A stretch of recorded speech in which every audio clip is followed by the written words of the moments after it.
Ay talaga naman. Hindi ko matapos ang pagtutupi mga kapreni. Paano nga? I'm so busy, very busy. Mag-video-video muna si kapreni nyo bago gumawa. Hanggat content creator mga kapreni, kasama sa buhay ang video-video. Ay grabe si kapreni nyo, di muna magtupi, no? Sobrang busy din ng bata kapreni. Tiningnan ng katalog ng nanay, abay sinisira. Ay mali, hindi katalog yan.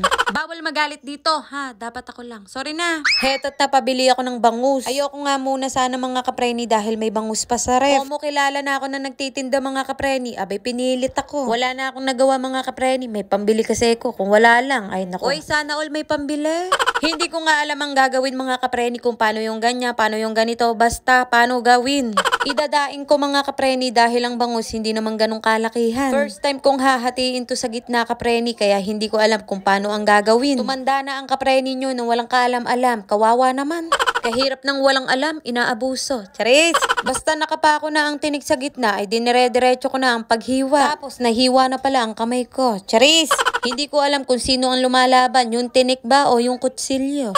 Ay talaga naman. Ay grabe siya. Pagkahiwa ko ay tinanggal ko na ang dapat tanggalin. O diba, ang galing no. Haha! Pagkahati ko sa kanilang lahat. Uy, karami naman nun. 4 na piraso lang. Huwag kang napakaano mo. Hindi pa natatapos ang paghahati kapreni. Sa isang pirasong bangus, hinati ko ng 3. 4 dapat eh. Ay baka puro kaliskis na lang ang makain kapag ganun. Huwag ganun. Mali yun.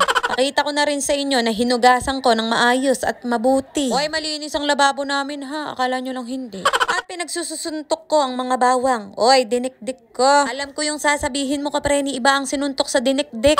Sunod ay suka. Walang amoy pero maasim lang. Naparami ng buhos ng paminta. Huwag kang Habang nilalagay ko nga isa-isa to kapreni ay parang may kulang. Kinulang sa suka. Ay talaga naman si kapreni nyo. Abay, dinagdagan ko. Di ko na napakita sa inyo na nagdagdag ako ng suka. Masyadong magtatagal ang video-video baka umabot ng 1 oras. Hindi nyo rin naman tatapusin panoorin kapag umabot ng 1 oras ang video-video ko. Wala akong pinaglalaban sa inyo kapreni, ganito lang talaga boses ko. Minsan nga akala nila galit ako pero normal lang. Ay talaga naman. Nalaman ko lang to kay nanay mga kapreni na niluluto niya ang bituka at hasa. Para kapag pinakain niya kung kanino man ay luto. Sa mga pusa or sa mga manok, ganon. Nakumpleto na ang in-order ko mga kapreni kaya kinabit ko na. Nilagay ko na, ganon. Kasi naman yung kortina ni nanay para sa lababo hindi magkakamuka. Oy, hindi arinola yan kapreni ha. At yung ulo ng bangus, pinirito ko at ulam namin. Di ko na sinama sa dinaing ko. At yung bata, pakakainin ko na dahil gutom na siya. Ay baka mabawasan ng timbang kapreni kapag hindi pinakain agad-agad. Sabi ko sa kanya, kumain ka mag-isa. Di sa lahat ng oras kailangan mo mama mo. Ay grabe siya. Tapos may tao, di ko kilala kung sino yan. May ibibigay sa akin, sabi ko baka may lason to, di naman kita kilala. Eh de tinanggap ko na, sayang pagkain din to.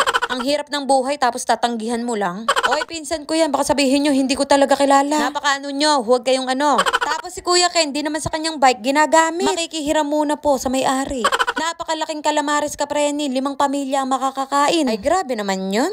Tapos, pagkatapos, kumain na kami. Wala nga pala ang nanay at umalis. Di ko alam saan nagpunta. Char! O siya, maraming salamat sa mga nanood. Bye mga kapreni!